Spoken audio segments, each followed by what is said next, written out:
अस्सलामु अलैकुम, मैं हूं हुरैन फातिमा और आप देख रहे हैं हिमायती न्यूज HD चैनल। नजर डालते हैं आज की अहम खबरों पर। कराची 14 मार्च 2025 पाकिस्तान फिशर फोक फोरम ने सिंध दरिया पे 6 नए कैनाल बनाने के मंसूबे की सख्त मजम्मत करते हुए खबरदार किया है कि इस मंसूबे से सिंध के अवाम खास तौर पर साली अजला जैसे बदीन सजावल ठट्टा और कराची में रहने वाले लोगों की समाजी और मुआशी हालत मजीद खराब हो जाएगी।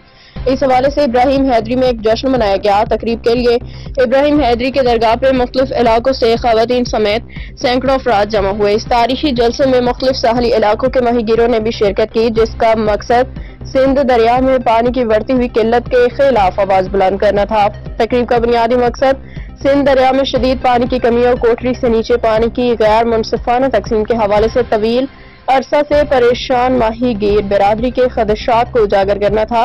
पाकिस्तान फिशर फोक फोरम के रहनुमाओं ने खबरदार किया कि मुजाविजा नहरें साहली इलाकों को मुकम्मल तबाह कर देंगी, जिसके नतीजे में सिंध के लाखों लोग पानी की किल्लत का शिकार हो जाएंगे, पीने के पानी से भी महरूम हो जाएंगे। पाकिस्तान फिशर फोक फोरम के चेयरमैन मेहरान अली शाह ने मुतालबा किया कि वफाकी हुकूमत इस मुतनाज़ मंसूबे को फौरी तौर पर मुस्तरद करे। उन्होंने वाज़ेह अल्फाज में कहा कि सिंध के अवाम हुकूमत की सख्त पैगाम देंगे कि वफाक को खतरे में डालने वाले मंसूबे शुरू ना किए जाए।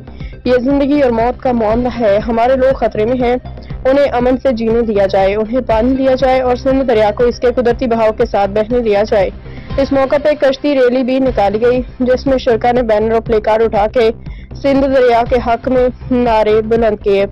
अलामती इजहार के तौर पर शुरका ने सिंध दरिया की अजमत को खराज तहसीन पेश करते हुए समुद्र में गुलाब की पत्तियां बहाई ताकि दरिया के कम होते बहाव को उजागर किया जा सके। दीगर मुकर्रीन ने भी अपनी तकारीर में सिंध दरिया की सदियों पुरानी सकाफती और मुआशी अहमियत को उजागर किया।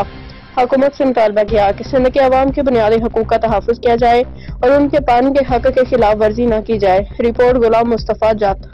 मज़ीद अपडेट्स के लिए देखते रहें हिमायती न्यूज HD चैनल।